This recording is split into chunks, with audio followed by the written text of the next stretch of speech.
Still trash, though.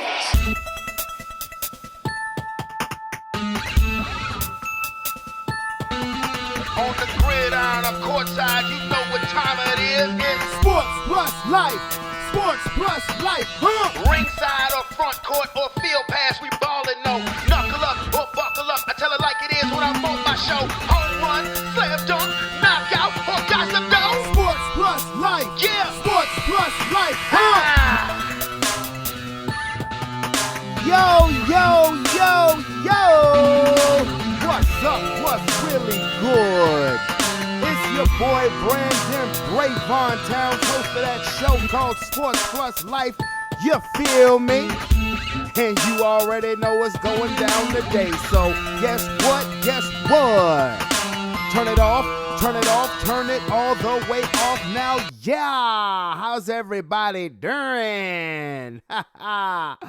Please allow me to reintroduce myself. My name is Brandon Brevon Towns, host of that show called Sports Plus Life, that there sports podcast where we talk about all of the necessary topics in sports and all of the necessary topics in life. And I hope you guys enjoyed my excitement, my enthusiasm as it came to the results of yesterday's professional football contest results. I'll get into that in a minute, but first of all, I hope everybody had a wonderful and great weekend. That fall weather is here, but at the beginning of this week, it feel like a tad bit of summertime, but I think this is the last week for that good old there kind of hot weather. Then we're going to get into the crispness of fall, which, you know, I am all the way here for. And again, hope everybody has a wonderful and blessed week. As you know, this past weekend, you know, I it was cool. I relaxed, chilled. You know, me and the kids, the family. We went to the park, then watched the fight, and then, you know, Sunday was all football all the time. You know, got all my little chores done and stuff like that, and received an invitation to be part of a fall production at First African Baptist Church. Y'all know I'm a member of St. Paul's Baptist Church, but I have done plays and things like that with First African Baptist Church. I believe this would be my fourth time doing a play with them, but shout out to First African Baptist Church, definitely. And anybody who's in the church who may listen to this podcast, you know, just even though my excitement was from a football game, we do serve an amazing God. God is everything and God is real. And I say that, I preference that as to say, sorry for the language you will probably hear me use throughout this podcast if you listen long enough. And I hope you do, because it is inquisitive information. And we just have fun on this, man. We have fun. And as I was talking with A Boogie, and when he was over here watching the fight, and, you know, he wants to help me out to get this thing, you know, to another level so it can be more of a visual instead of an audio, which actually has been the goal. It's just been how and when can your boy do it? You feel me? Special, I can't forget, special birthday shout out to my sister, Kia. It is her birthday. Happy birthday, sis. Love you tons. Wish I could have been there for your dinner, but your boy going through some issues with his vehicle, and I'm being dead serious about that. But are you guys ready to enter the realm of sports? I'm ready. You ready? We ready? They all ready. Let's get to it. Oh, threw y'all for a little curveball. I'm going to start off today before we get into the NFL. We are going to go over this fight, this Major League Undisputed Super Middleweight Championship fight that just occurred Saturday night between Saul Canelo Alvarez and Jermell Charlo. And I have got to tell you what I saw. And what I saw was Jermell Charlo fight totally scared against Canelo Alvarez. You know, nothing gets me more hyped up than a big fight, a huge pay-per-view fight between champions. And this was a battle of champions. Now, it wasn't a unification fight because Canelo had all the damn belts. But I picked Charlo to win this fight. And aside from me looking wrong, I'm going to tell you when I knew that I was wrong. About 90 seconds into the fight, I said, uh-oh, I done predicted wrong. A Boogie was over here My neighbor Lou was over here, and I talked A Boogie into betting a little bit of money on Charlo. Not no type of significant, not no significant amount. I promise you.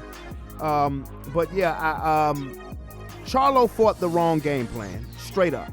I mean, there's no way around it. The first round, I thought that Charlo would win the fight because I figured, Canelo has a lot of tread on those tires, even though he's a couple months younger than Charlo. And over the past couple of fights, I've just seen Canelo looking for one punch. And I said Charlo can exploit that. He's the naturally taller fighter. He has the natural reach, and he should be able to take advantage of that.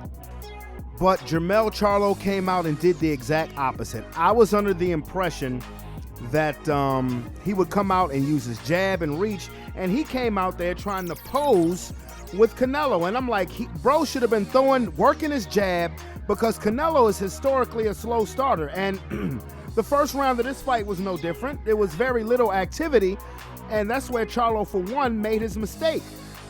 I looked at Aaron and I said, you know what? I'm sorry. Aaron made a 50-cent bet, and I handed him a quarter. I said, I'm sorry, man, because he has the wrong game plan. And I have to say this about Charlo's trainer. Derek James, who was the trainer of the year for 2022, this has not been a good last 2 months for you, bro, as a trainer. You were Errol Spence Jr.'s trainer when he got the shit kicked out of him by Terrence Crawford, and you were Jermell Charlo's trainer as well when he chose to not show up for his fight against Canelo Alvarez. I understand Canelo was a more powerful puncher, but he did nothing. He used none of his natural advantages. Canelo eventually dropped him, and with the full 12 rounds, Canelo landed a hell of a right hand, and it was like a delayed reaction, and Charlo said, no, I got to take a knee. I got to take a knee because, because that would have not ended up good had he tried to force and stay on his feet. But Canelo was the aggressor throughout. Canelo looked good. I have to say that. Canelo looked good. Now, do I think Canelo is pound for pound the best in the world? No, I don't. I honestly never have thought that he was pound for pound the best in the world. But he is doesn't mean that he's not an elite fighter, and he looked good. He looked like he returned back to form. He had said that he had a left hand injury his last couple of fights. Maybe that explains for the reason why it just looked like he was going for power punches. But he looked good. I would have to say out of the 12 rounds, Charlo maybe won 2 of them. Maybe winning 2, because anything over that to me would be generous, because Jermell Charlo, he did not do what he needed to do to win that fight. And there are a lot of people that have been saying, well, he was just there for a paycheck. Well, it kind of looked like it, because he said he was moving up 2 weight classes, which is hard to do. Make no mistake about that. That is hard to do. He moved up 2 weight classes, he said, because he wanted to dare to be great. But instead, he just dared to make it through the fight, because nothing he did in the ring suggested that he dared to be great from the opening bell, before he even tasted Canelo's power. And Canelo was going to land something heavy, whether it was a body shot or on the shoulders, on the arm, whatever. Canelo was going to land something heavy, but he did nothing to utilize his natural God-given advantages when it comes to that particular fight and that particular matchup. Jermell Charlo was the same height, same reach as Dimitri Bivol, the man who Canelo lost to last year. And what did Bivol do? He used his advantage. He jabbed and 1-2'd, and then when Canelo got frustrated, started pumping them combinations. Understand, he's a light heavyweight. I get it. This is a fight where Canelo was actually the smaller man, but he didn't try to pose with him. Then Charlo came out trying to be the counterpuncher. That may be his natural that may be his natural fighting style, but when you are the challenger trying to take somebody's championship, you have to show some form of aggression. You can't sit back and wait on the champion, because the champion will retain his belt, which is what Canelo Alvarez did. He retained his belt. He retained his status as the undisputed super middleweight champion of the world.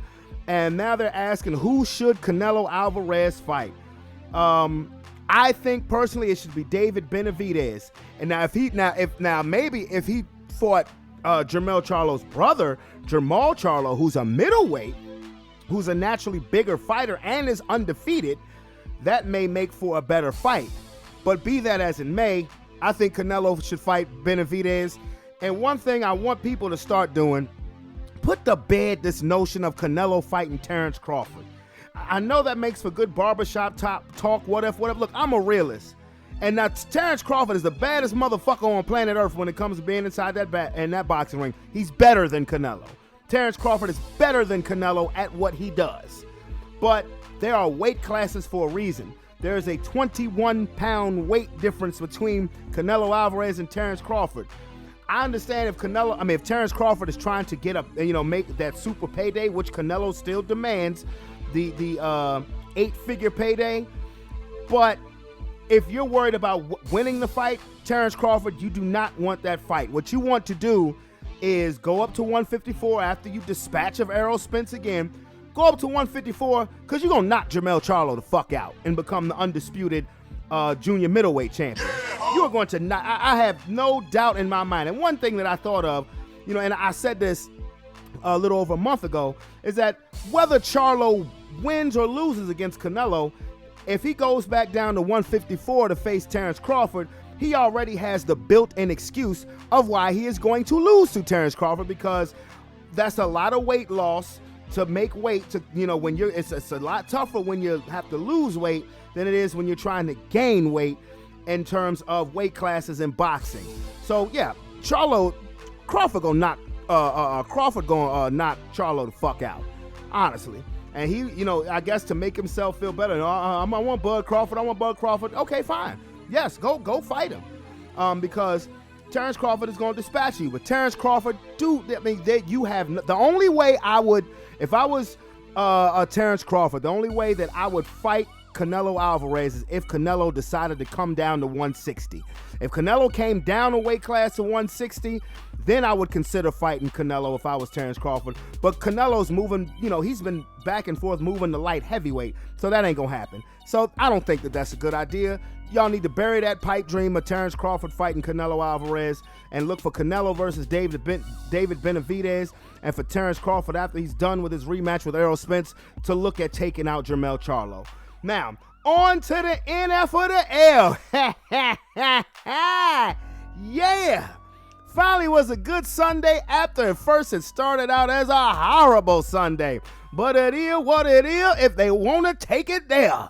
Oh boy, you heard at the beginning of this goddamn podcast, you heard what I had to say about my Denver Broncos. We serve an amazing God. We serve an amazing G-O-D.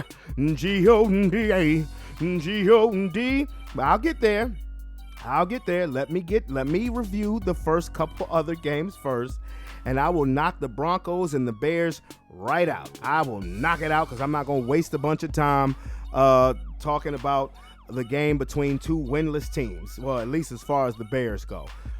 Anyway, first Thursday night's game between the Detroit Lions and the Green Bay Packers. I think Detroit may have put the rest of the NFC North on notice, saying, we are as good as advertised, and we finna take this division, as they handled the Green Bay Packers. In the first half, they really stomped the Packers out. The Packers made a little mini run, but it was not enough. The Detroit Lions, for the second time in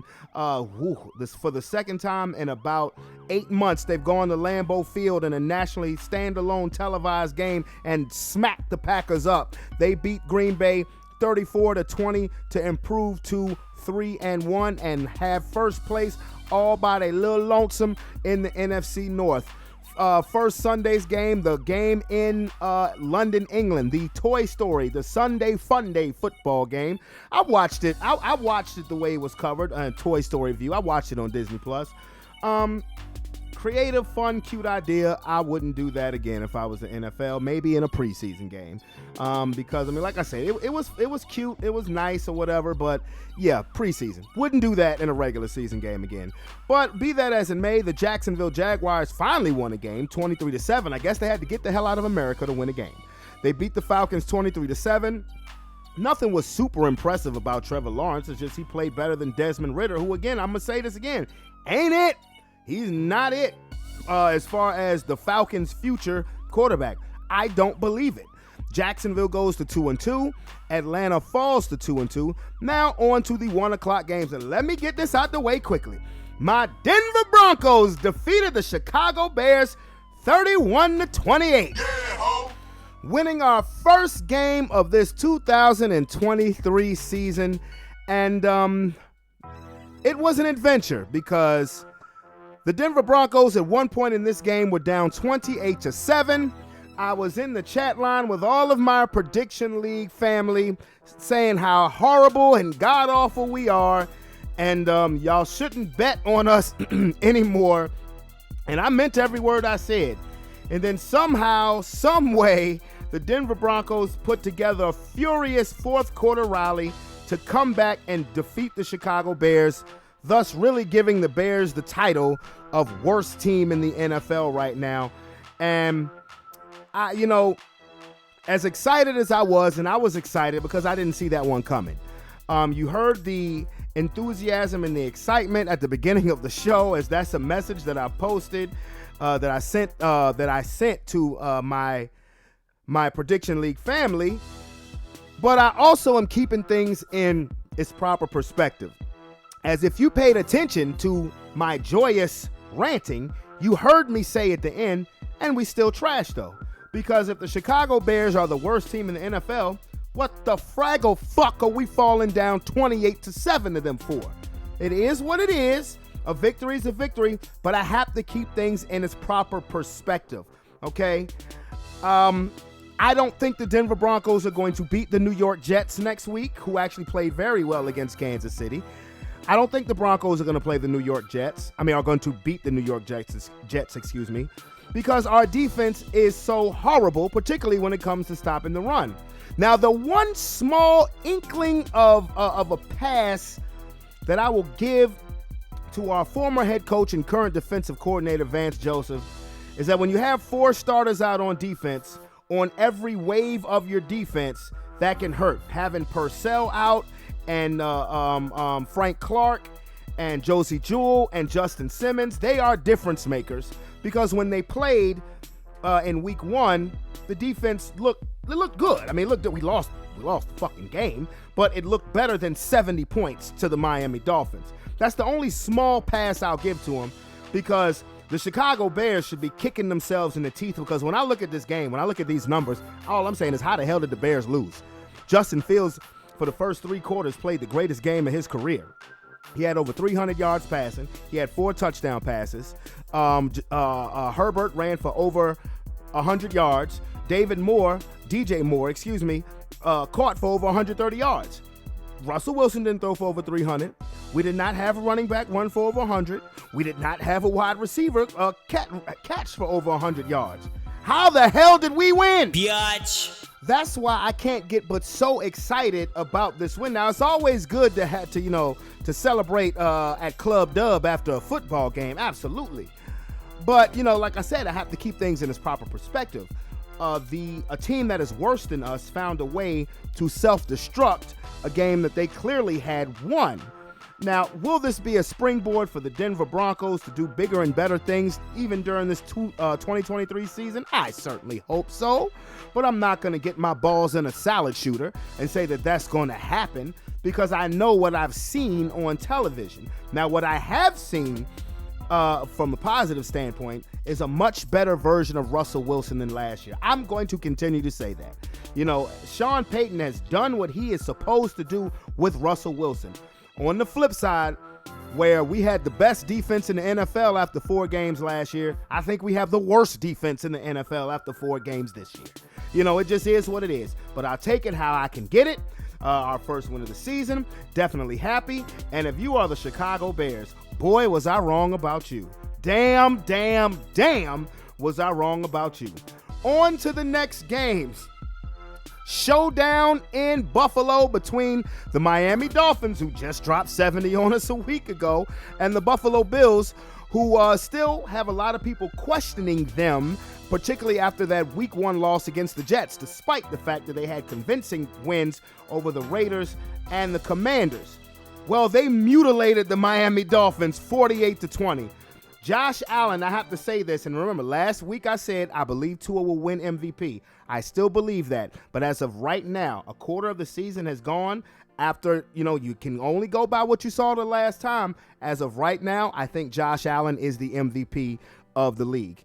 Josh Allen put on a virtuoso performance, as did Stephon Diggs, and the Bills just simply punked the Miami Dolphins. It is what it is. They neutralized Tyreek Hill. Jalen Waddle wasn't a factor. This running back, the Dolphins have, Cheney, or however you say his last name, he's pretty good. But the Dolphins defense, who has our old coach Vic Fangio as their defensive coordinator, got manhandled. They got manhandled, and Buffalo took that shit personal. Like, okay, y'all must have forgot. We've been running this division for the last 3 years. Get up out of here with your high-flying offense. We can put points on the board too, biatch. Anyway, on to the next game in Cleveland.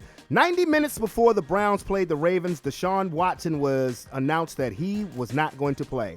I said, oh, fudge. I text Aaron. I said, damn it. We're the only two that picked Cleveland. I said, Watson ain't playing. We fitting to take that L. And the Browns took that L 28-3. Lamar Jackson put on a show as well. Threw for 2 touchdowns, ran for 2 touchdowns. Looks like he's rounding back into MVP form. And for the Cleveland Browns, every time you're like, okay, the Browns about to take that step, something always happens to F it up. On to Tennessee. Yo, something wrong. Yeah, the Cincinnati Bengals are not right. The Cincinnati Bengals are not right. They got destroyed by the Tennessee Titans 27-3. Joe Burrow's not healthy, yo. Joe Burrow is not healthy at all. And the Cincinnati Bengals need to realize this before they get their franchise quarterback seriously messed up. Burrow looked bad. The offense looked bad. And it's not that Tannehill looked great. It's just Burrow and that offense look so bad. No matter how much money they spend on the offensive line, they just can't seem to protect Joe Burrow. He's already dealing with a calf injury. Not to mention that he's not but so mobile.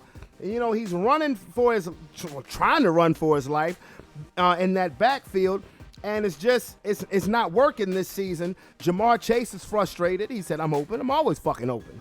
And, the Bengals are now 1-3, and it's not looking good for them right now. On to Indianapolis, where the Colts had won 2 straight games, but they now have a 7-game home losing streak as they dropped an overtime game to the Los Angeles Rams. Rams are sneaky good. We didn't expect that. I cannot pronounce this receiver's name for the Rams. What is the name of this motherfucker? He has the most catches by anybody in the first 4 games to start an NFL career. He has the most catches, more than anybody. I cannot pronounce this guy's name, but the Rams are 2-2 with a Puka Nacua. 9 receptions, 163 yards, 1 touchdown. Now, think about it.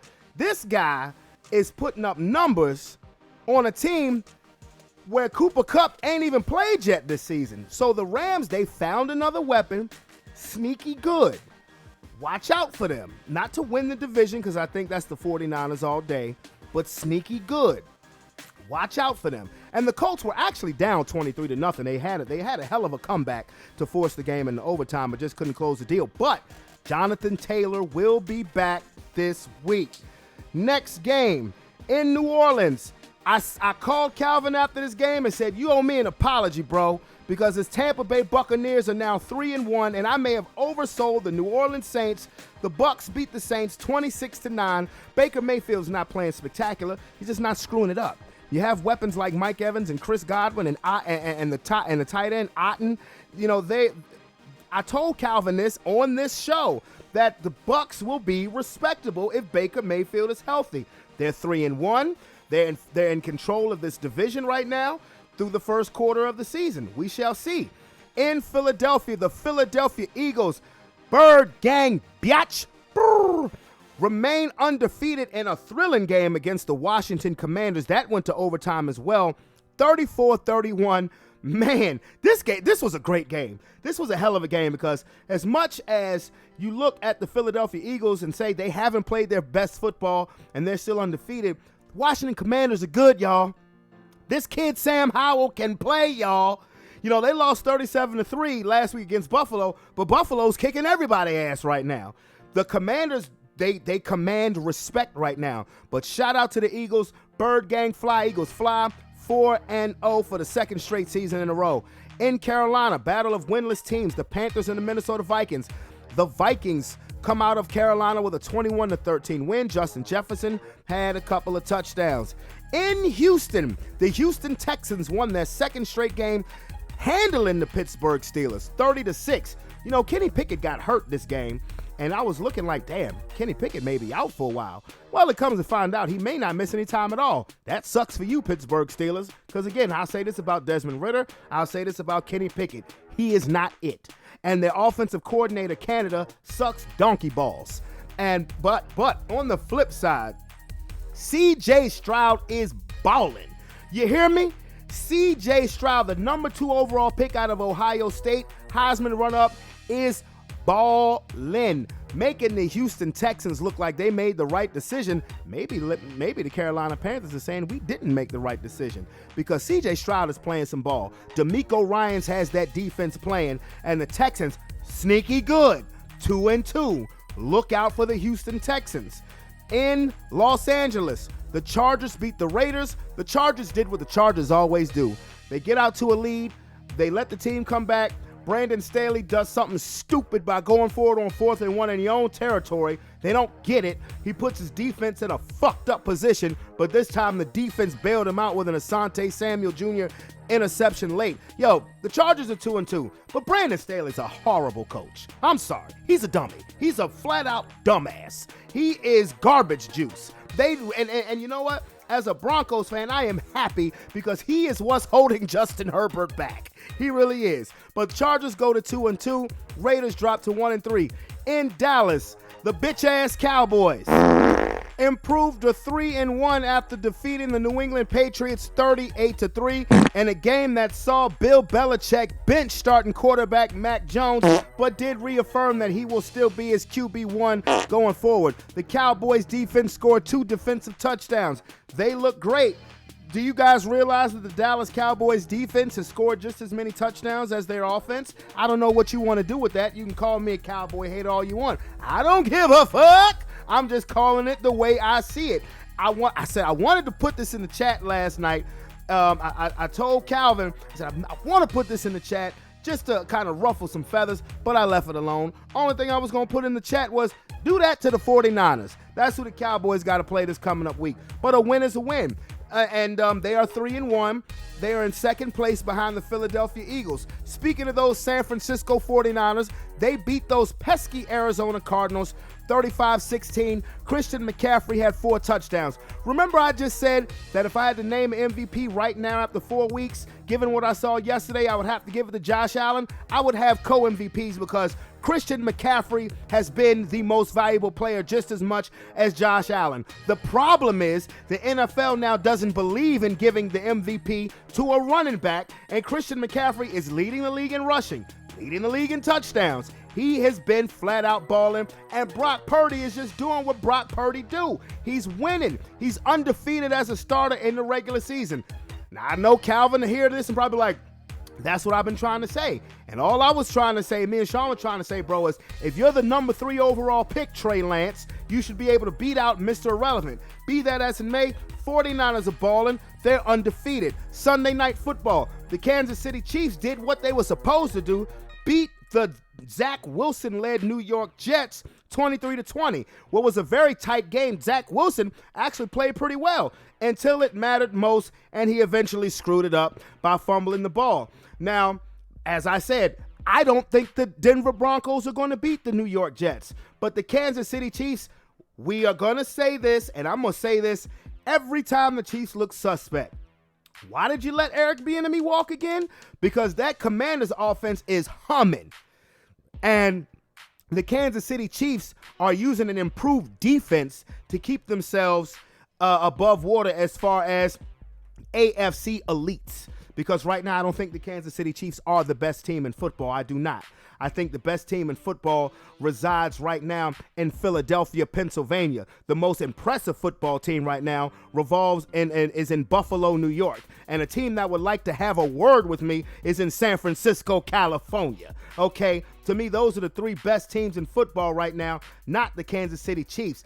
And finally, Monday Night Football. The Seattle Seahawks spanked the New York Giants 24-3 despite Geno Smith getting hurt and they had to bring in Drew Lock. When I said, oh my Lord, I saw Drew Lock in the game, I was about to be like, ain't this about a bitch? Oh my goodness, the Seahawks are about to lose, but they didn't. This rookie cornerback that they have named Devon Witherspoon, boy, is an absolute monster. Had a sack, had a couple of linebacker-like hits, and about a 98-yard pick six off of Daniel Jones. And speaking of Daniel Jones, you trash. You suck. The New York Giants know that they gave the money to the wrong dude when they should have paid Saquon Barkley. They paid Daniel Jones, and when Saquon Barkley ain't in that lineup, can you depend on Daniel Jones to carry your team? That answer is a hell no. You niggas are crazy. But shout out to Pete Carroll. Pete Carroll, 72 years old. Whatever fountain you drink, he drinking. I need some of that shit. 72 years old and running up and down the field with the youth of a teenager. I swear, oh God. Shout out Pete Carroll because he is continuing to prove that he is one of the best coaches that the NFL, that the game of football has ever seen. What he did at USC, multiple championships with the Trojans, winning a Super Bowl with the Seattle Seahawks, going to another one, and then making the game. Everybody thought the Seahawks were going to be a lottery pick team after they traded Russell Wilson, and Pete Carroll said, he put his trust in Geno fucking Smith. And he was right. Laughing at all of us all the way to the bank. Shout out to you, Pete Carroll. The Seattle Seahawks are still the real deal. A little banged up. They have a lot of injuries, but they're overcoming them, and they go to 3-1. And the New York Giants fall to 1-3. Do you realize in the 2 home games that the New York Giants have played this season, they have scored a total of 3 points? 3 points. I mean, if I'm a Giants fan, I'm like, I need to get my money back. Biatch. But anyway, y'all know what time it is. Prediction League in full effect. I got brother Sean Big C on the line. What's up, fellas? What's going on? Well, let me do the week as follows, okay? First place this week, David took the week. Cut and David took the week. Second was Keese and Lex with 13. I had 12. Marcus had 11. Shantae had 9. Shantae had 10. Tony had 10. Sean and Calvin had 9. Aaron had 7. Okay. So that's where we at. Now total result right now, Lex is still in first with 45. David has vaulted up with 44. Tony at 41. Your boy, me and Sean both have 40. Shantae has and Keese have 39. Calvin has 38. Marcus has 35. And Aaron, boy, you need to tighten up, boy. You only got 30.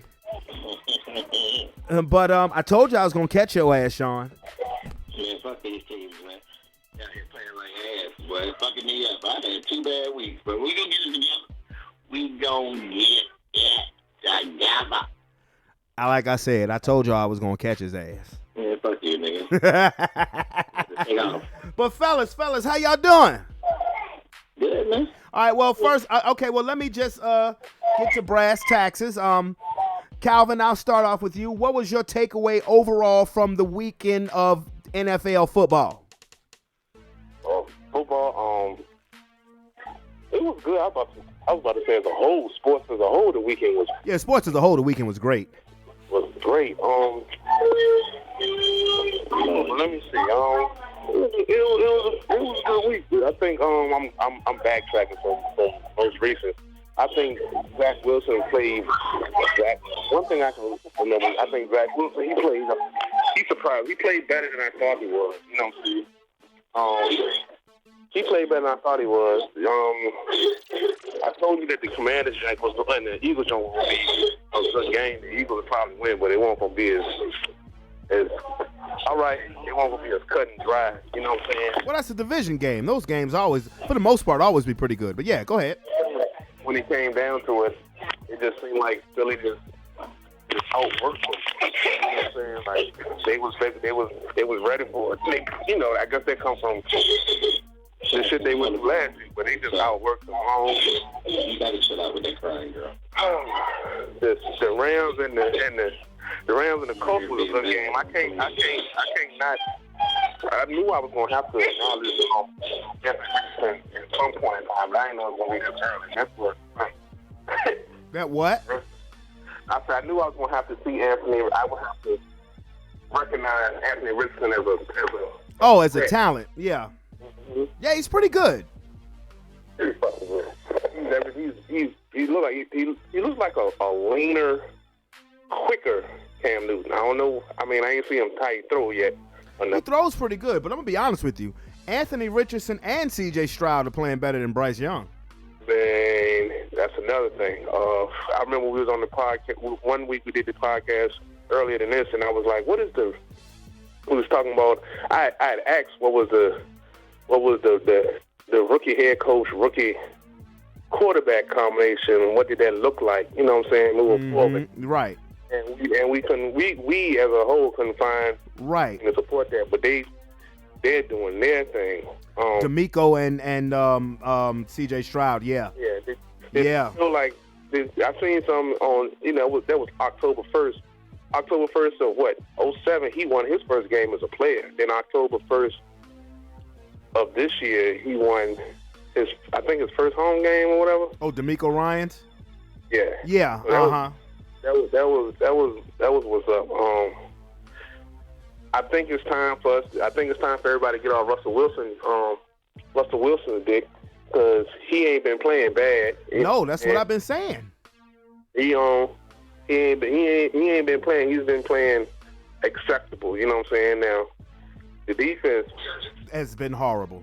Yeah, bro, let me tell you something. If Russell Wilson was playing like this last season, with the defense that we was playing last season, we may have fucked around and been in the Super Bowl. And I'm not exaggerating, because we had the number 1 ranked defense last year all the way up until Christmas, until the defense said fuck it and gave up that 50 burger to the Rams. But I've been saying this. It ain't him. It's like, I think y'all have been a playoff team. I don't know about winning the Super Bowl. Look, I'm not exaggerating, because defense wins championships. Calm this nigga down. He ain't talking about Super Bowl. I didn't say definitely. I said we may have been, because our defense was top notch, but Russell Wilson was playing like trash. But but go ahead, finish what you were saying. I'm sorry. No, you fine. I mean, I just remember, I think Patrick Mahomes still cut that defense up when he saw him. You know what I'm saying? So that's what I'm saying. I mean, all things being equal, Dallas, they punish this sorry team like they do. They punish sorry teams. Yeah, they punish them. I think that's them losing to Arizona is gonna fuck around, gonna wake them up. Do it to the 49ers. Do that to the 49ers. Well, we'll see. We got to tune in and watch. You know what? Y'all would have been pretty. You know what? As I'm thinking, not to backtrack, but I'm talking. Y'all would have been pretty motherfucking good, man. That I think about it. Y'all would have been pretty. Yeah, exactly. Yeah. Who would y'all took? Yep. Because see, y'all would have either been y'all against the Chargers, or y'all against one of that Chargers Las Vegas game. Would have never happened. Never. That would have never happened. And whoever was left standing, y'all probably, if he was playing like he playing now, y'all would have, okay. Yeah, y'all would have made it to, y'all would have did all right. Whole lot better. But sir, I'm gonna tell you this. I'm gonna say this on the podcast, like I said it to you Sunday. You owe me a fucking apology, sir. About what? About your team, Tampa Bay. I told you months ago that when y'all signed Baker Mayfield, if he's healthy, y'all were going to be respectable. Well, all I said was we'll see. That's what I said. And to be honest with you, I have oversold the New Orleans Saints. Oh, see? Because their offense is terrible. Are they not winning the division like you thought they were? You called them to win the goddamn division too. Yeah, I did. Exactly. Yes, you did. And I guess sometimes it's good to be wrong, right here. And they still could. They still could. You still could. You know what I'm saying? But yeah, goddamn it, you called them to win it too, and you were trying to be smart ass. I mean, hey, I did. You did. You know what I'm saying? I sure did. But, Okay. Well, Sean, what was your overall takeaway from this past week of football? First off, let's start with Poe Jamal Adams. That man, he pulled the defense of Aaron Rodgers. Bruh. He ain't played for 30 years, came in for 2 plays. Bruh may need to think about hanging it up. Jamal Adams. Yes. Yeah, that boy got concussed quick as hell off a. And then gonna try to start a fight with somebody while he wobbling on the sidelines. That's what that concussion shit do to you. That nigga went crazy like Antonio Brown, nigga. That nigga was dazed. Like, that thing was bad because, like, I've seen people get hit, like, in the head. Yeah, you get hit in the head, but that was almost like a simple tackle, and that boy couldn't even get up. Like, that was crazy. You know, Jamal Adams, since becoming a Seahawk, he's played 26 games as a Seahawk, and he's missed 28 games as a Seahawk. So he's playing in less than half of his games. But go ahead, Sean. Buffalo surprised me. That's why I had such a bad week because, I mean, Buffalo surprised me. But that's the thing about Miami. Miami's so much finesse. If you get physical with them boys, you can slow them down. And that's what they look like, bro. So them boys did their thing over there. Yeah, man. And, man. Yeah, man. And now all them mad numbers got shut down real quick when it got physical. You think I had any mercy on them motherfuckers? I mean, what it do, bro? I was screaming, Buffalo, score again. Keep scoring. While we still on the polar tank, but sorry about Justin Fields, man. If I'm over hold on. I can't hear you. I can't. I want to back up just a little bit. I gotta put you. Y'all tone it down. Y'all hush. Polar Justin Fields, man, that boy. I thought they was flying high on y'all, and you just turn around and they couldn't make grass grow, bro. I don't know what was happening over there on that offense, and he couldn't get it out there, and they don't have enough playmakers, and it's just like the coaching's bad.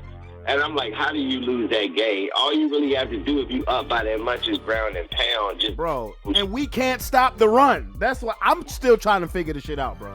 I mean, I'm like, what are you guys doing? You went and got David Montgomery to be able to run. No, that's the Lions who have David Montgomery. No, I'm sorry, not David Montgomery. I'm sorry. They didn't go get a running back. They still have Khalil Herbert. Oh, yeah, Herbert. And, I mean, you can't even get no yards, bro. That shit is, Bro, listen to the Bears stats. This is why I'm still trying to figure out how the fuck we won this game. Justin Fields threw for over 300 yards, 4 touchdowns. Khalil Herbert rushed for over 100 yards. DJ Moore caught for over 130 yards. We had none of those statistical advantages. How do we win? Are we still talking about Baby Jesus? I just want to Nope. Calvin, this is Sean's turn to talk. That boy no Baby Jesus. This is Sean's turn to talk.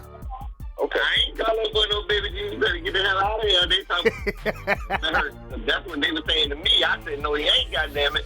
I said he good enough, and if he was able to make that jump, then yeah, but it's obvious that he can't do it. I mean, he hasn't done it yet. Who you know compared Justin Fields to Jalen Hurts? Man, hey, bro, that's all they were doing last year was dropping him and calling him the po man Jalen Hurts. Trust me, I can pull it up and show you, mother. No, I heard that. I heard that because the crazy thing is last year the Bears were 3-14, and Justin Fields played so spectacular, he actually got an MVP vote. Yeah. So I'm thinking you're going to grow from that, but clearly you haven't. And maybe that is coaching because the Bears haven't won a game since October 24th. Yeah, he ain't doing his job neither. Yeah, they haven't won a game since October 24th. They have sent Claypool home. Yeah, they told him healthy scratch. Healthy scratch. They told him don't even come to the stadium. Don't even come to the stadium. Wow. So, I mean, it's a lot to read into that. Now, are you trying to get... Now, here's the crazy thing about it. If the Bears finish with the worst record and the Panthers finish with the worst record, the Bears could have the number 1 and number 2 pick. Mm-hmm. and get Marvin Harris. And get Marvin Harrison Jr. and and Caleb Williams. Hey, check me out though. That's a wild shit. For a draft that got two people like that's supposed to be, them motherfuckers like those prospects, like not in a long time. You get two top niggas, both for offense, and you got one team that'll have both of them on the same team to grow together. That's pretty wild, bro, if that was to happen. That'd be pretty wild. Almost like they scripted it. I ain't gonna say nothing. But as we keep going, let's talk about San Francisco and Arizona. I hate them bitch ass niggas. I can't wait for them to lose. Are you rooting for Dallas this week? You know what? I sat here last night, and you know what I'm saying? I was sitting here just imagining who would I pick when it comes down to this team. Because I hate the Cowboys, and I hate them bitch-ass whining 49ers right now. So right now, though.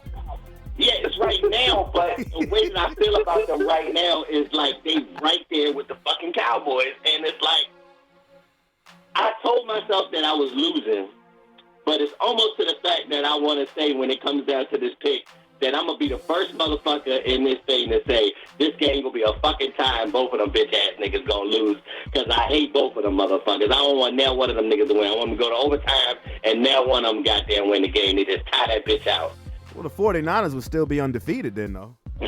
Fuck them. They still have a L on their shit. Yeah. I don't want now one of them to win. But no, in all seriousness, on that game, like I really couldn't tell you who I would pick because, well, actually, I know who I'm gonna pick, so but we all good. Well, about the Dallas Cowboys, I just want to throw this out there. You can say it. If you think I'm throwing shade, I don't give a fuck. Fuck them. But you do know that their defense has scored just as many touchdowns as their offense. Now, that's a credit to their defense. Yes, but they're only winning against sorry teams. Against sorry offensive teams because their defense just bullies them, and they do scooping scores, turnovers, get them in high-end field position for them to be able to score. Dak Prescott has never carried that team when a team like when our defense was looking like shit against the fucking Commanders, Jalen Hurts put up them numbers to help us win this game. Like if that was Dak Prescott and the Cowboys, they wouldn't be able to do that because when their defense sucks, their offense can't put together to take care of their team. That's what happened to them in Arizona. So to be honest, the 49ers going to mollywop them motherfuckers to me. So I really know who I'm picking. Let me ask both of y'all a question. Calvin, I'll start with you first again. The first quarter of the season has ended. We played 4 games now. Who would you have right now as the MVP, Calvin? Of the league? Of the league, yeah. Ooh. I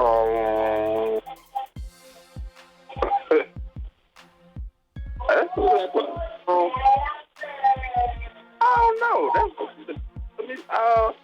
Who's playing head above, shoulders above everybody else? I don't know. Go to Sean and come back. Okay, Sean. All right, Sean. What about you? Right now, the MVP, if you look at it, to be honest, it's going to make me sick to say it, it would be Christian McCaffrey, to be honest. He's scoring every fucking thing. He's at the top, and as far as rushing, he is their offense as far as right now. It's the 49ers. He's putting together it in the air. He's putting it together on ground. I'm not going to say he's their offense, but he's the best player on their offense. Well, yeah, best player on their offense, yeah. They have so many weapons, but he's the best player right now on their offense. As far as what's happening right now, I would give it to him right now. Right now. You still need time, Calvin? No. I would go for real. The MVP, most valuable player. Right now, I'm right now, today, as we sit, I'm going with the boy in Houston. C.J. Stroud? No, he probably not around, I could see Rookie of the Year, but Yeah, right. MVP. Right now, MVP for real. But I mean, this might be biased. I'm sorry. I'm going with Mike Evans. I was gonna say. I thought you was gonna say Baker Mayfield. I thought he was gonna take Baker Mayfield. I was gonna be like, whoa, look, I know I said y'all would be respectable, but take it easy. I don't know. If I calm down, it's hard to call that. It's hard. That's like you might as well name this the Super Bowl champion right now. I mean, I get the question, but right now, to me, he's playing like really. Circumstances. Well, nobody picked that team to do anything. Yeah. Especially contract year, and it don't look like. It looks like from the outside looking in that they don't want to pay you, but they really ain't got the fucking money to pay you, brother. That's just what it is. I'm gonna go Mike Evans. When is a wide receiver ever won the MVP? No, wide receivers never won the MVP. I'm gonna be honest with you. I talked about this earlier before you guys got on the line. I would have right now co-MVPs because I think it's that close. I think right now I'm with Sean on Christian McCaffrey, but I will be co-MVP with Josh Allen because ever since that first game against the Jets, Buffalo has murdered everybody. I mean, they haven't just won. They have obliterated everybody, including Tua, who I had in the lead just last week. Before he got smoked. And Josh Allen had maybe the best game of his career. So, and Christian McCaffrey, now see, my problem with the whole system of the NFL MVP thing now is that it's like now they only pick quarterbacks. And I think that's fucked up. A running back has not won the MVP since Adrian Peterson did it in 2012 when he ran for almost 2,100 yards. Christian McCaffrey is more than deserving to be the MVP, right? He leads the league in rushing. He leads the league in touchdowns. He's arguably on the best team. You could debate that, whatever, but Christian McCaffrey and Josh Allen, to me, are neck and neck. They're neck and neck.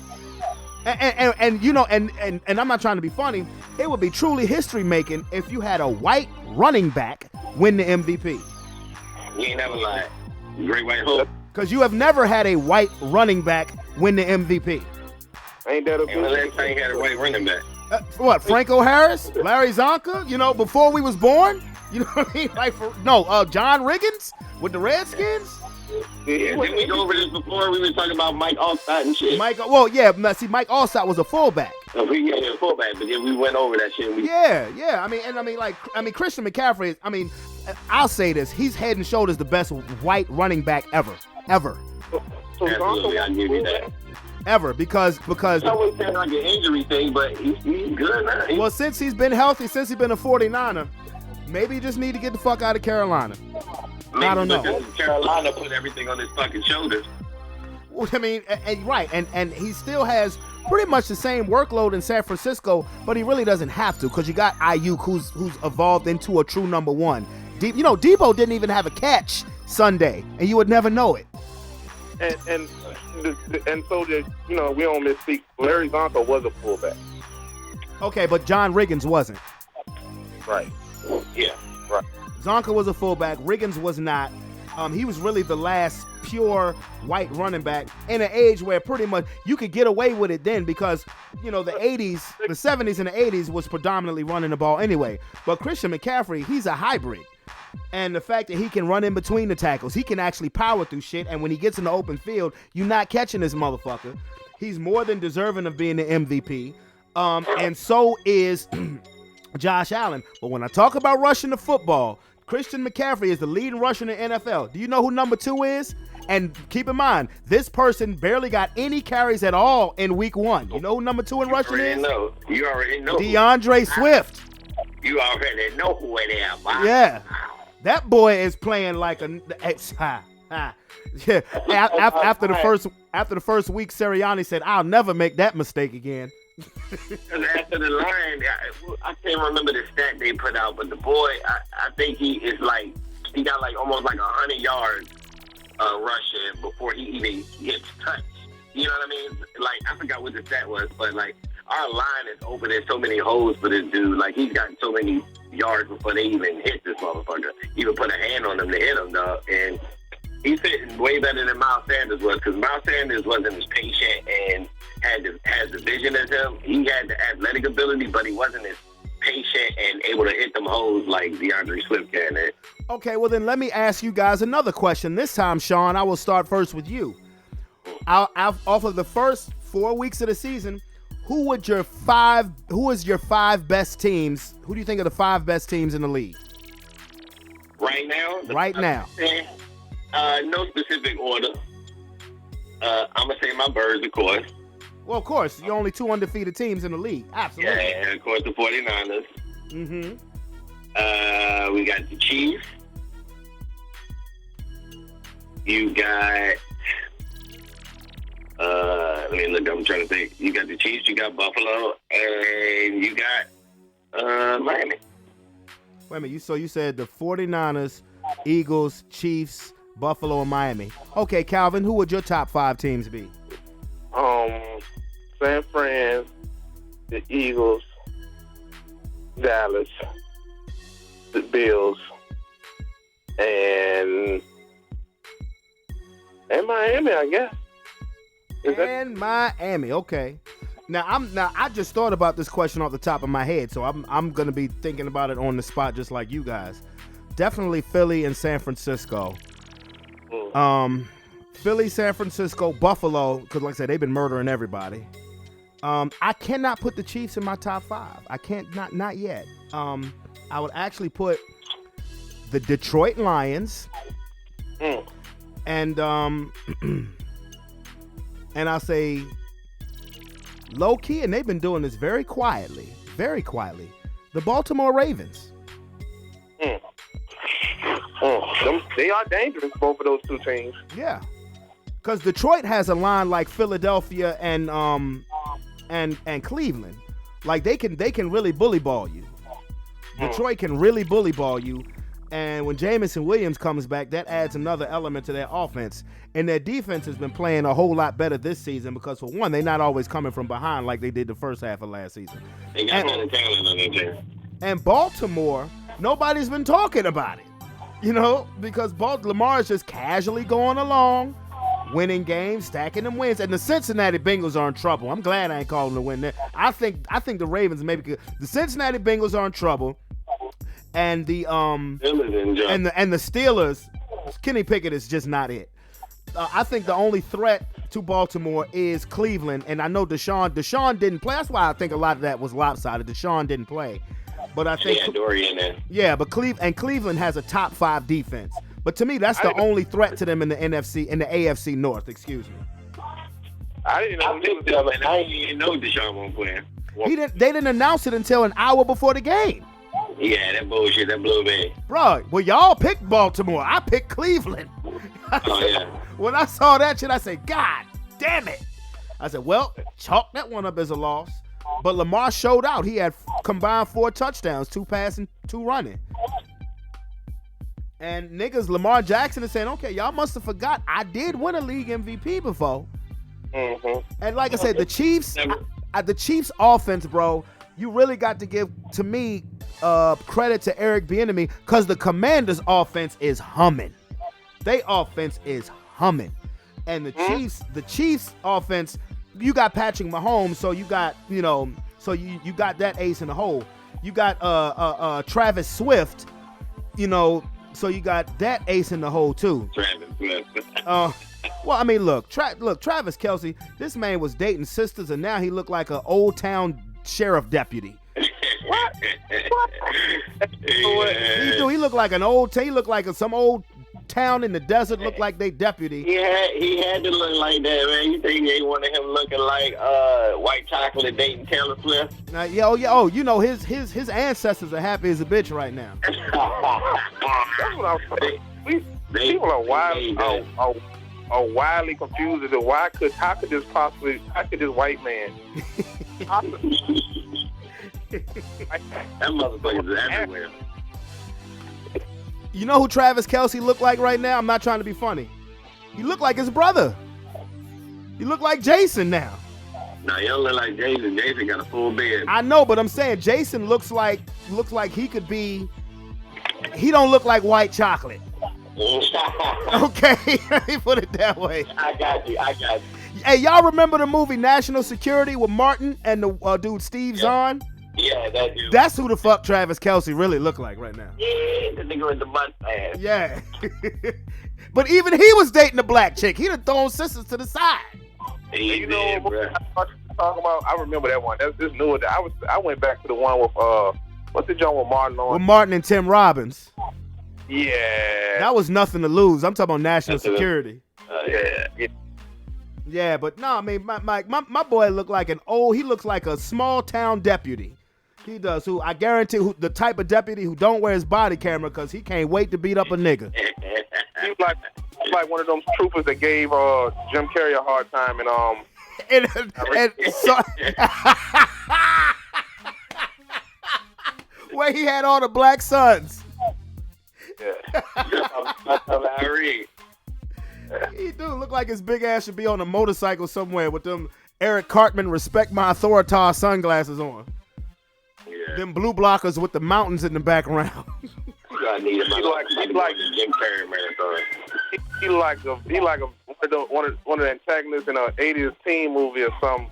You know, when they sing, when the dude is picking on everybody, he look 35. He got a fucking varsity fucking jacket on, and he's a fucking quarterback. Hey, he looked like the security guard at a Bull Riders convention. Hey, sir, what are you doing here? Hey, wrong color. Get out of here. I was. Just all that, and now all of a sudden. But see, when you see all the commercials with Travis Kelce, you see white chocolate. But when you see him in game action, you see State Trooper.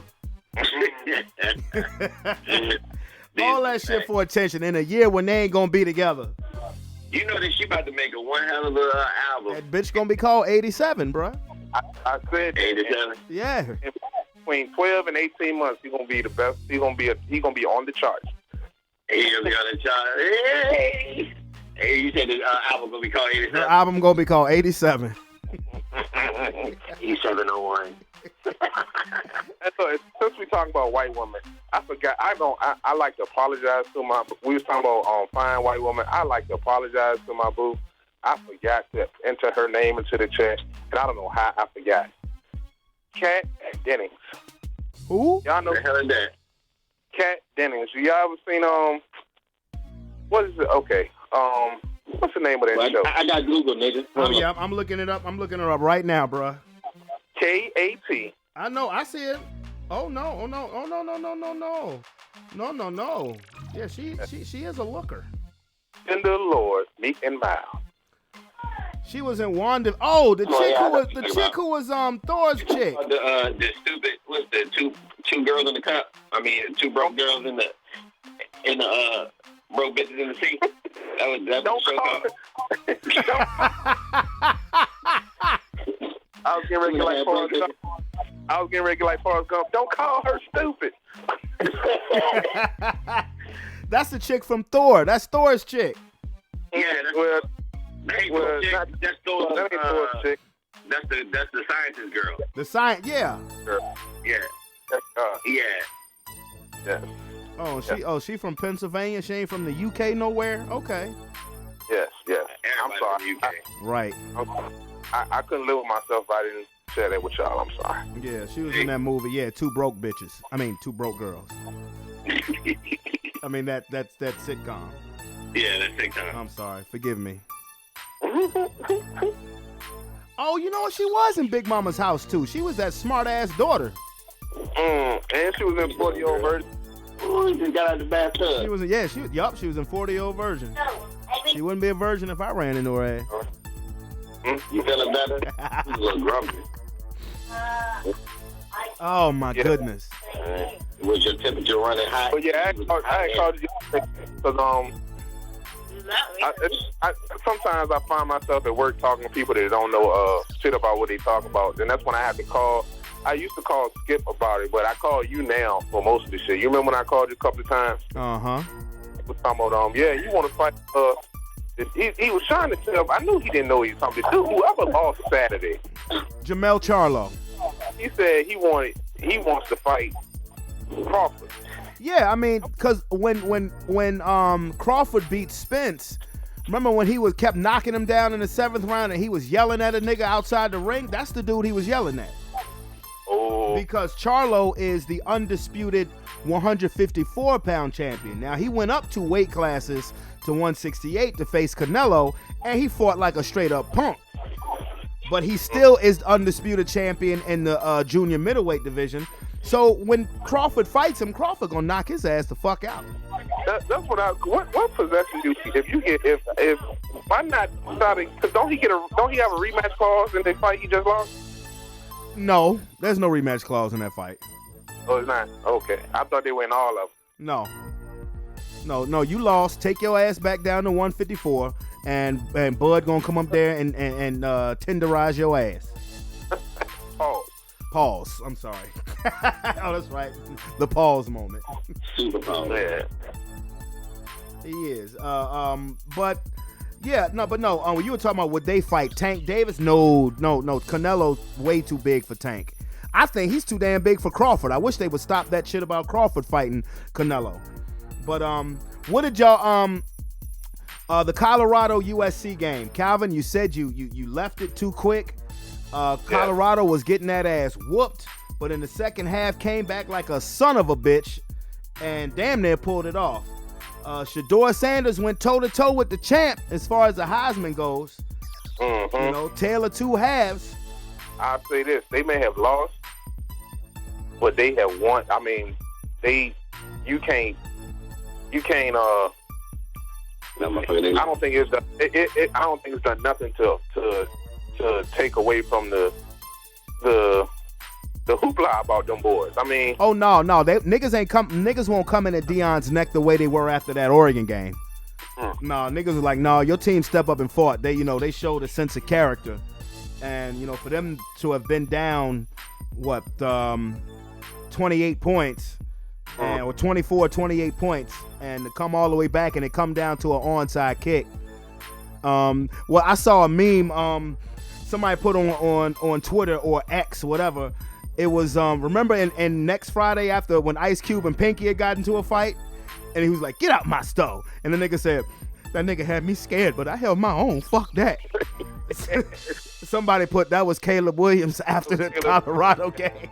Yeah, but still, that shit, like once that it has done nothing. If not, it's added to the mystique of this shit. It's a Pastor Troy song. It say, he say, when I get this thing in order, he talking about drugs and killing people. But still, but side note, that's how I felt about that shit. Like, oh yeah, this shit about the oh yeah, he is as advertised. Don't you think for 1 second? You know what I'm saying? No, Deion, give Deion a year or two, and Colorado is going to be right up there in the top 10. And they're going to expand the college football playoffs too, which I think is a good idea. Hell yeah. So they'll be there. Hell no yeah. question. Oh, quick question. You don't want a team like that in there, boy. No, absolutely not. Absolutely not. But quick question. Let me veer to the NBA right quick. What did you think about the Sean, you too, what did you think about the Damian Lillard trade to Milwaukee? That was a big ass power move right there. That was just sweet as mama. What the hell just happened? Jackson. He put her hand over my mouth and told me to shush when I started talking about. Hey, Jackson, we tried it. We've tried, Jackson. We've tried. We have tried. We have tried. Yeah. What was we talking about, guys? Damian Lillard to Milwaukee. Yeah, the Damian Lillard, that was a big power move, man. I'm happy for that boy because he finally got out of a place that really ain't, that did that man like that. I mean, they ain't gonna say did that man like that because that was his ass, dumb ass for taking them damn. I was gonna say, they paid that man handsomely.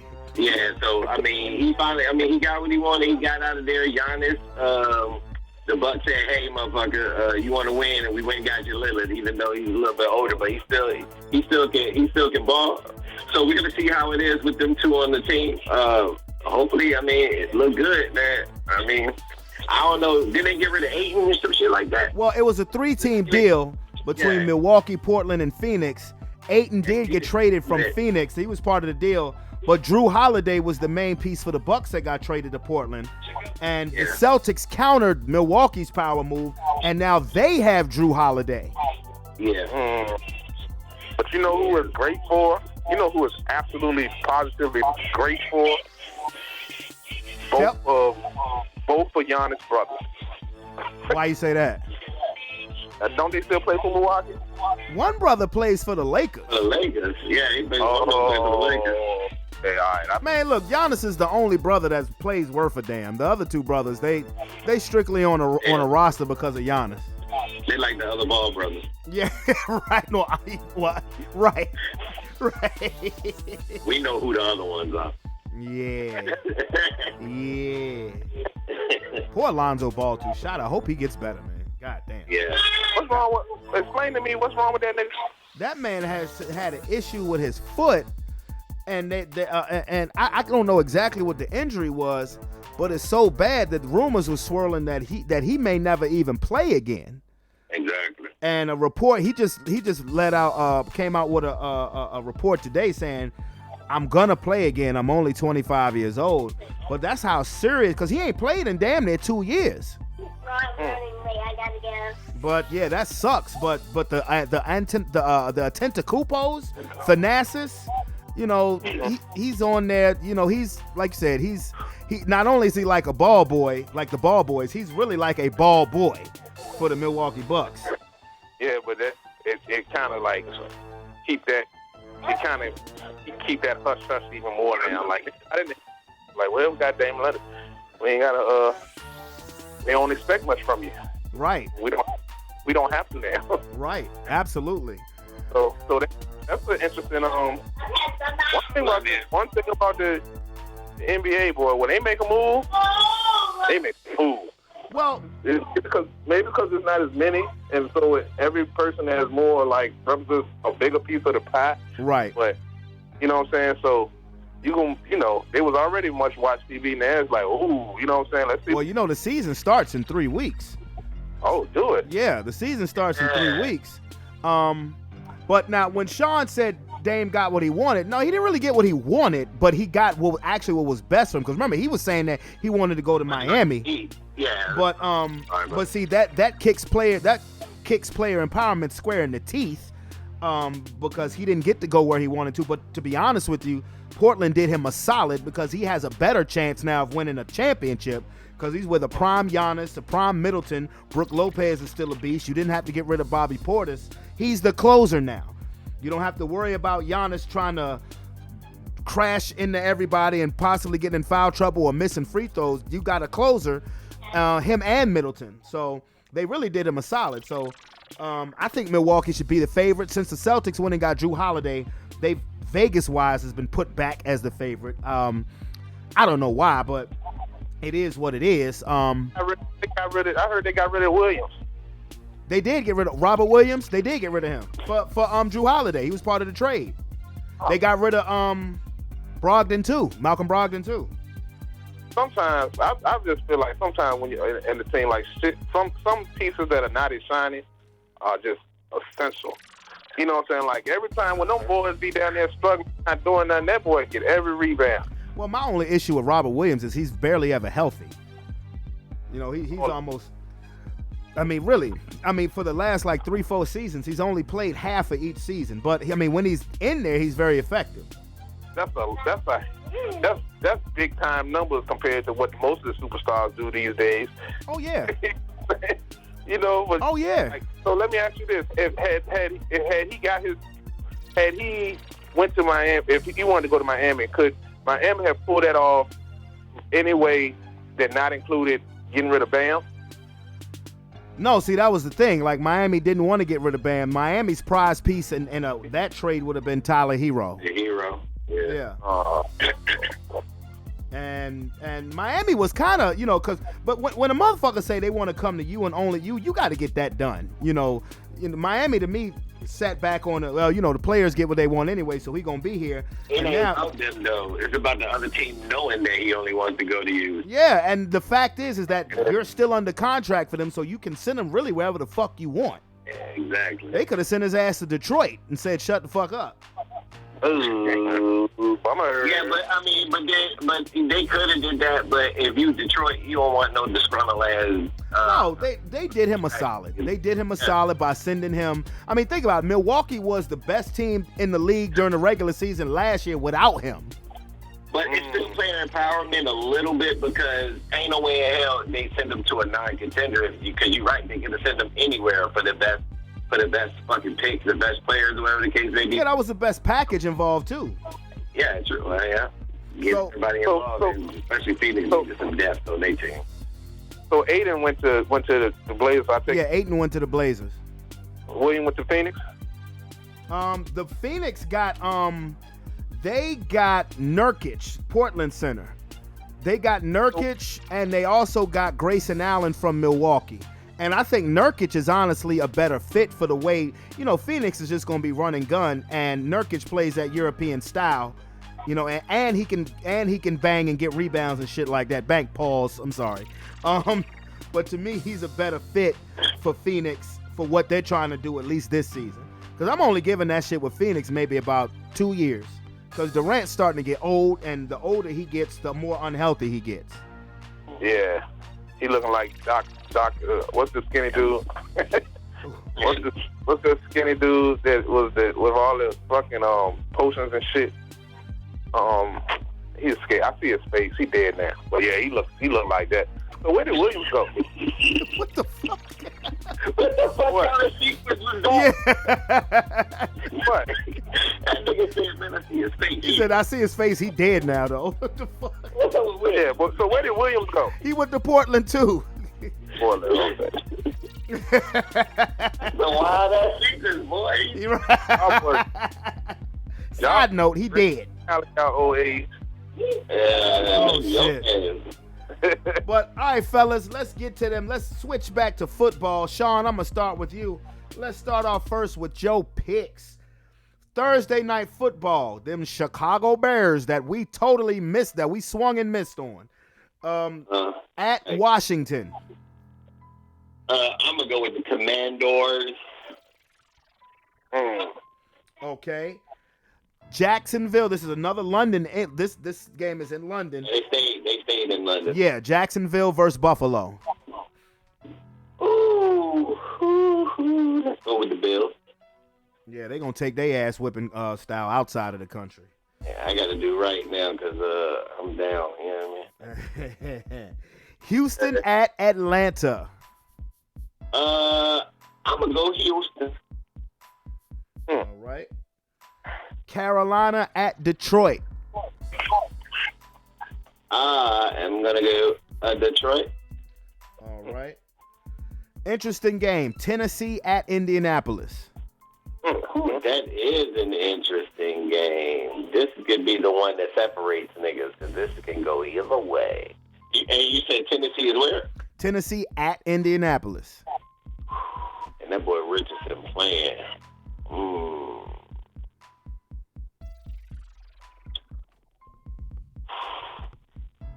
I'm gonna go to Colts. Okay. New York Giants at Miami. Man, please. Let me get the them niggas. Another interesting game. New Orleans at New England.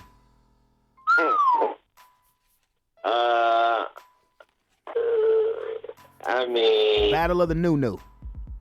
and then he benched Mac Jones for Zappy last week. Yeah, but he said he's going to start this week. Oh man, that boy psyche fight. He gonna have to play hard or he gonna get towed. I'm gonna go to pay. Bill Belichick. Damn, this shit tough.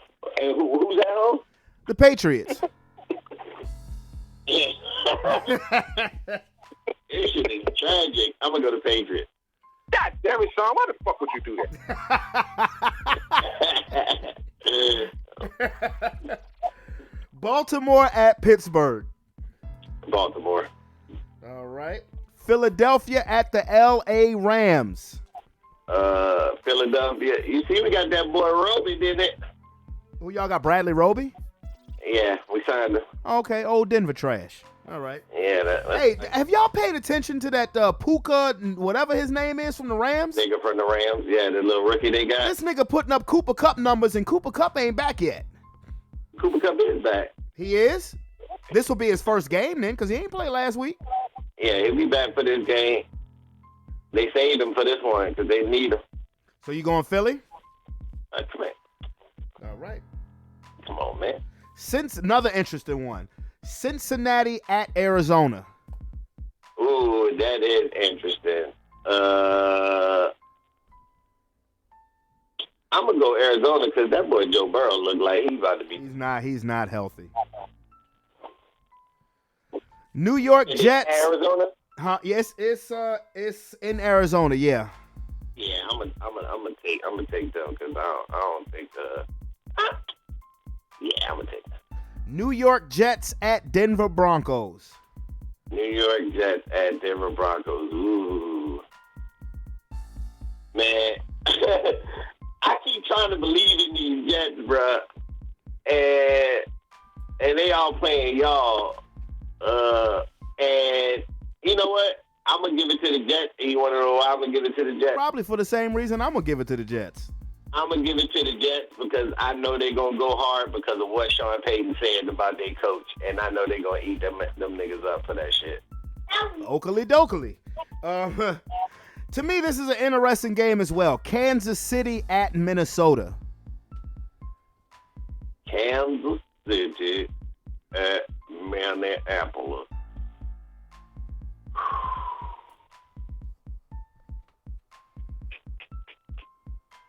I am going to go Kansas. You going with who? Kansas City. All right. Cowboys at 49ers. 49ers. Packers at Raiders.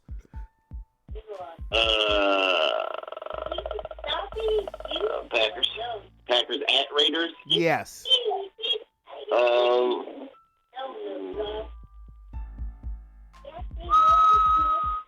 Yeah, I'm going to go Packers.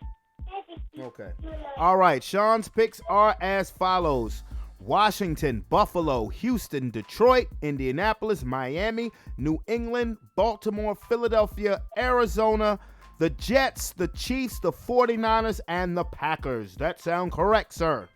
Yeah, that sound like trash, but we're going to stick with it. All right. Calvin, you're up next, brother. First game. Chicago at Washington. Ooh, I'm sorry, baby Jesus. I'm going to go.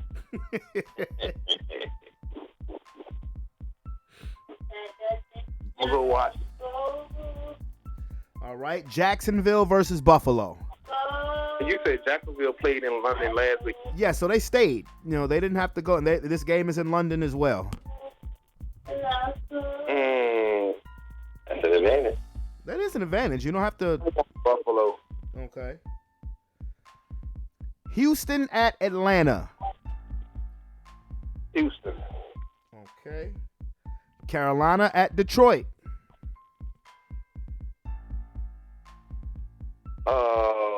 Detroit. All right. Tennessee at Indianapolis. Tennessee. Yep, going tight. All right. The Giants at the Dolphins.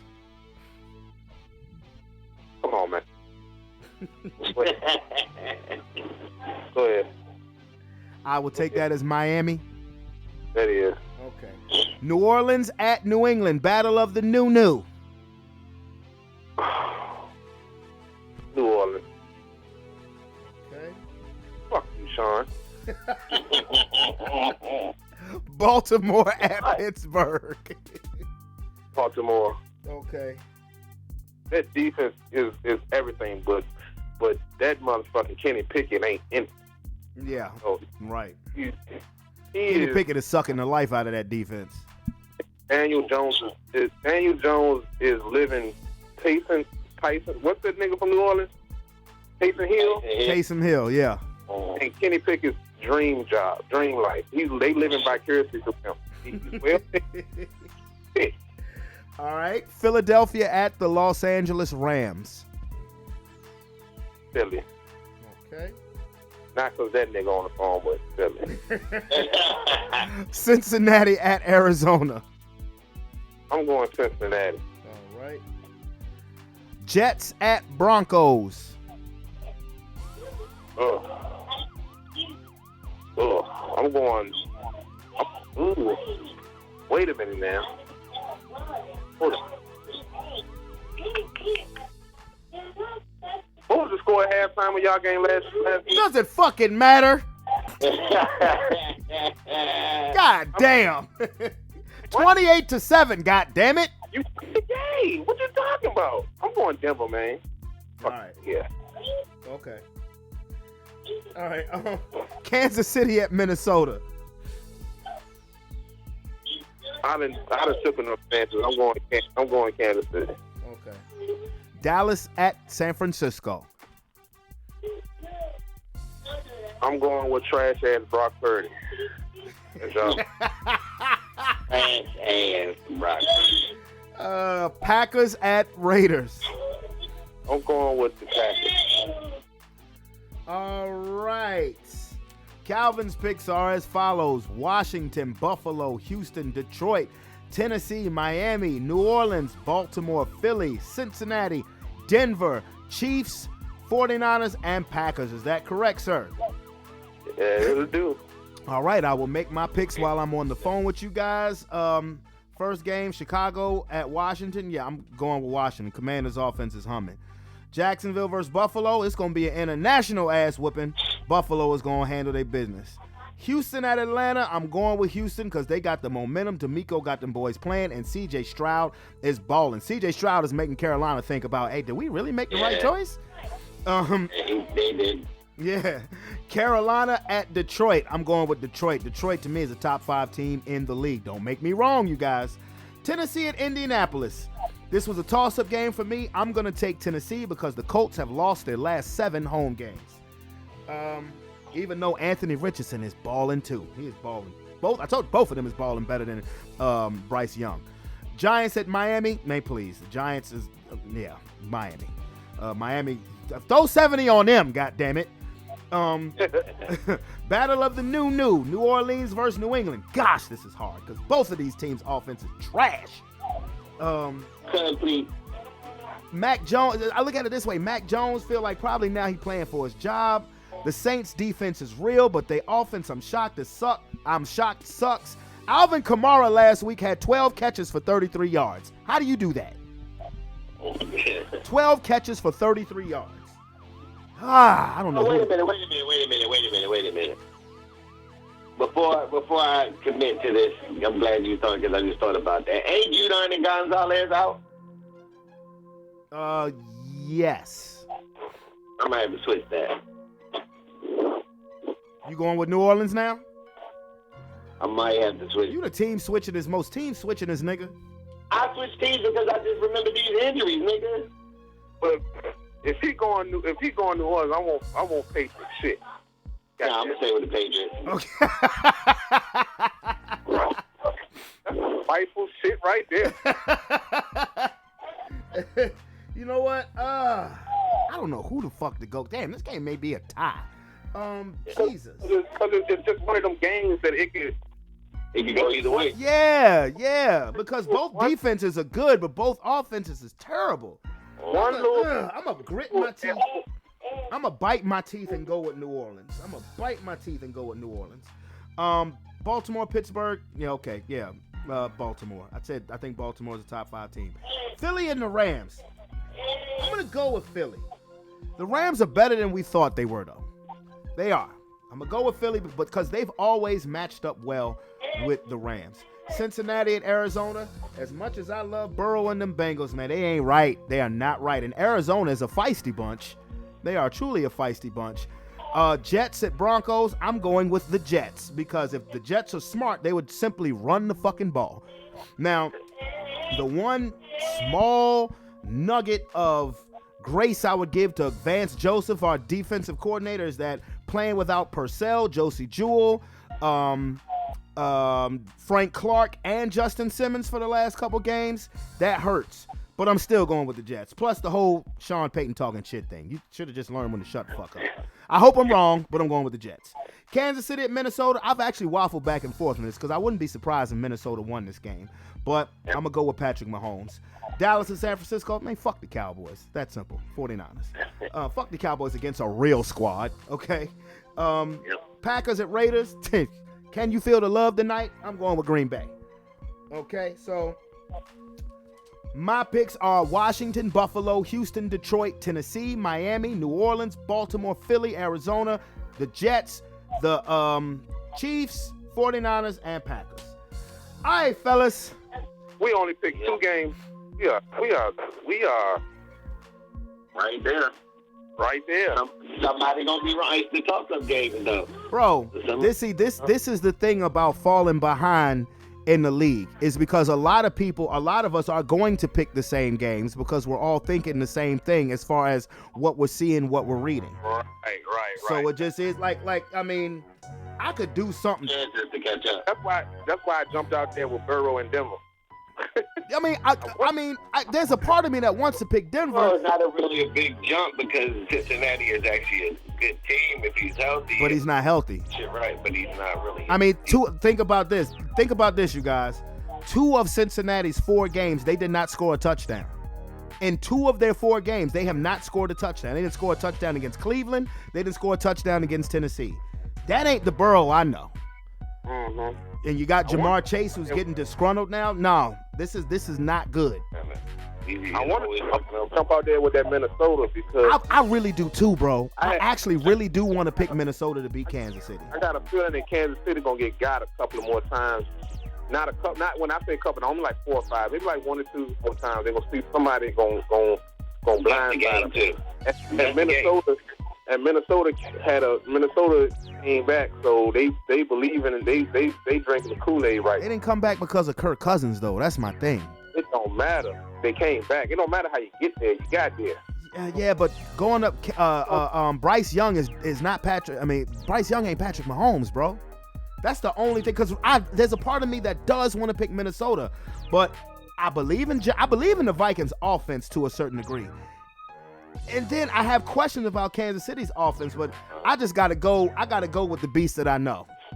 Well, I get that, but what I was saying is they fell down big early and fought their way back. Well, grab your nuts and pick the Vikings then. They gonna fall Let go. down. Do what you do, baby. Oh no, I ain't changing. I'm just. Oh, okay. Another season coming. You change. Huh? You no, ain't no Honda. No, what'd you say? I didn't hear you. What'd you say? I said You can grab your nuts and pick 'em. No, I'm not. No. I would change to Denver beating the Jets before I change to Kirk Cousins beating Patrick Mahomes. Now you know what'd be funny as a bitch if the Vikings won.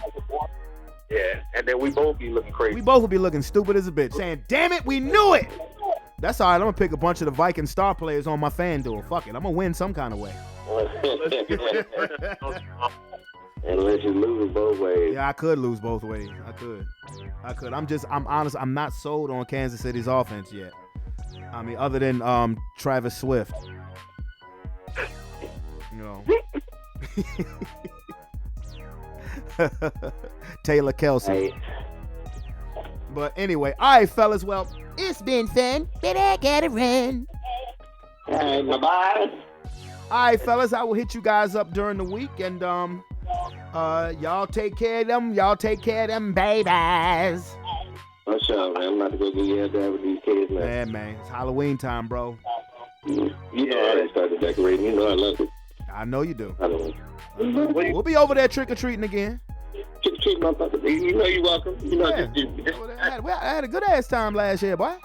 Yeah. I had some circumstances that time, but y'all, if you live in a nice neighborhood, I'm coming to over here. Oh, yeah, you welcome to come too. Hey, bro, this is the neighborhood to do it, bro. Yeah, it really is. It really is. Man, bro, they was giving out shots of liquor at their houses. Yeah, I ain't bullshitting. It's for the grown folks and for the youngins, bro. Man, I'm gonna be over there Thanksgiving Flag Day. You joking, nigga, but these niggas be over here doing all that shit. Every holiday they got something. Then they be bringing food trucks and shit over here. That should be good as hell. Every holiday Normal got some pussy, I'm gonna be over there. Hey, shut the fuck up, man. Nigga crazy. But yeah, Alright. for real though, you welcome to come with your kids, trick or treat and everything over here if you want to. Okay, that's that's fine. man. Yeah. I'm just, I'm gonna have Roman in London over there. Yeah, what's sure. Halloween on? Halloween falls on a Tuesday this year. But Oh, I ain't gonna have no random crazy bitch with me this time. Yeah, you be alright. We don't talk. We don't talk about these hoes, no. Shit, if we don't. Especially after that message, that Facebook joint that you sent everybody in the group chat, Calvin. What? Yeah. Oh yeah, that shit was deep, man. I mean, hey, listen, it wasn't just the way you side or one side or another. It just was because if you listen to the interview, he's talking from both sides. I know he is. You know what I'm saying? That's all right, because me and Aaron was talking about this podcast, and he's gonna come over here and he's gonna help me hook up all the shit that I need so we can go on, so we can have you can see us, so instead of just audio, the way that I need to do it. So I'm about to get a camera for my Twitch, so yeah, man. So we're gonna it's coming, bro. Okay. It's coming. We'll see who real and who ain't now, Sean. Absolutely. So what? You say? He said we're gonna see who real and who ain't now. When you get the camera. Remember when you told me he would have got away with it if it wasn't for them meddling kids? Oh yeah, Keenan's brother. That's all right. Okay. That's all right. Anyway, fellas, it's been fun, but I got to run. I will holler at y'all. All right, man. All right, man. All right. Oh, yes. Yes, man. Prediction League in full effect. And while I'm still in Prediction League mode, before I go, I'm going to name out Tony's picks. Tony has picked Washington, Buffalo, Houston, Detroit, Tennessee, Miami, New Orleans, Baltimore, the Rams, Cincinnati, the Jets, Kansas City, Dallas, and Green Bay. Shantae has also sent me her picks. She is picking Washington, Buffalo, Houston, Detroit, Tennessee, Miami, New England, Pittsburgh, Philadelphia, Cincinnati, Denver, Minnesota, the 49ers, and the Packers. And with that being said, folks, where the buzzer. Oh man, I absolutely love this time of year. Fall. Fall is really big. Fall and winter, really from September to the end of the year. Okay, I take that back. September until February is my favorite time of the year, not just because of football, but because of tax money, bitches. But it is. I mean, honestly, all jokes aside, I love this time of year. The weather's getting a little chillier. Football is in full effect. The Prediction League in full effect. You have fall festivals all over the place. It's just dope. And I hope everybody, again, has a blessed rest of their week. And don't forget to hit that subscription button and become part of the Sports Plus Life family, as well as the Brevon Towns on YouTube, fam. So it's your boy, Brandon Brevon Towns, for another episode of Sports Plus Life. I'm out this bitch. Peace. Love you.